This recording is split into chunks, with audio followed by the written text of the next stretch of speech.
So गफको सुरुवात कहाँबाट गर्ने त? गफको सुरुवात यस्तो टिमबाट गरौँ जसले यो नेपाल प्रिमियर लिगमा गफ गर्ने धेरै बाटो खुलाइदिएको छ।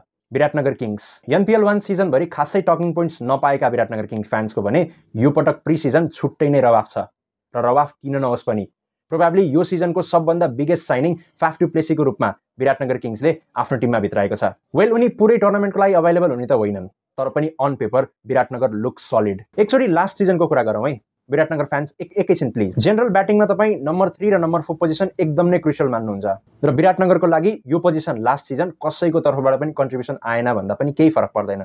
7वटा कम्बिनेसन ट्राई गर्नुभयो तपाईँले, इनफ्याक्ट गेम पनि 7वटा हुन्छ ग्रुप स्टेजमा, र ती 7जना प्लेयरको पर्फर्मेन्स यतै कतै एडिटमा आइ नै हाल्छ। र यो कुरा सायद विराटनगर किङ्सले यो सिजन चाहिँ एकदम नै सिरियसली लिएको छ। Faf du Plessis, Martin Guptill, Sam Hazlett, George Munsey, त्यसमा एड गरिदिनुहोस् लोकेश बाम, नेपाल अन्डर 19 बाट साहिल पटेल र नरेन भट्ट पनि। तर कहिलेकाहीँ समस्या नहुनु पनि समस्या हुन सक्छ है, प्रब्लम अफ प्लेन्टी। ओभरसिज सबै अभाइलेबल भएको बेलामा कसरी कम्बिनेसन मिलाउँछन् भन्ने कुरा चाहिँ हेर्न इन्ट्रेस्टिङ हुनेछ। लास्ट सिजनमै जाउँ एकचोटि फेरि, किनकि it's all about doing better than the previous season. Chitwan राइनर्ससँगको खेल विराटनगरले 51 रनले जितेको थियो, र त्यो खेल बसिर अहमद र राजेश पुलामी मगरकै फिनिसिङको कारण जितेको थियो। र यो सिजन पनि फिनिसिङको जिम्मा बसिरकै काँधमा हुन्छ प्रोबेबली। अक्सनबाट नारायण जोशीलाई भित्राएको छ विराटनगरले, जो स्वयं पनि 6-7 नम्बरमा खेल्न रुचाउँछन्। उनको पनि लास्ट सिजनको स्टार्ट्स खासै राम्रो त छैन, तर पनि विराटनगर किङ्सले नारायण जोशीबाट यो सिजन एकदम नै राम्रो अपेक्षा गर्छ। बलिङको कुरा गर्ने भने नेपाली स्पिन कोर एकदम नै राम्रो छ। सन्दीप लामिछाने र बसिर अहमद त छन् नै, योपालि सूर्य तामाङलाई पनि एड गरेको छ, र अफ स्पिन विकल्पको रूपमा सुभाष भण्डारी पनि छन् नै। पेस अट्याकमा भने प्रतीश जीसी र मार्चेन्ट डिलाङ्गेमाथि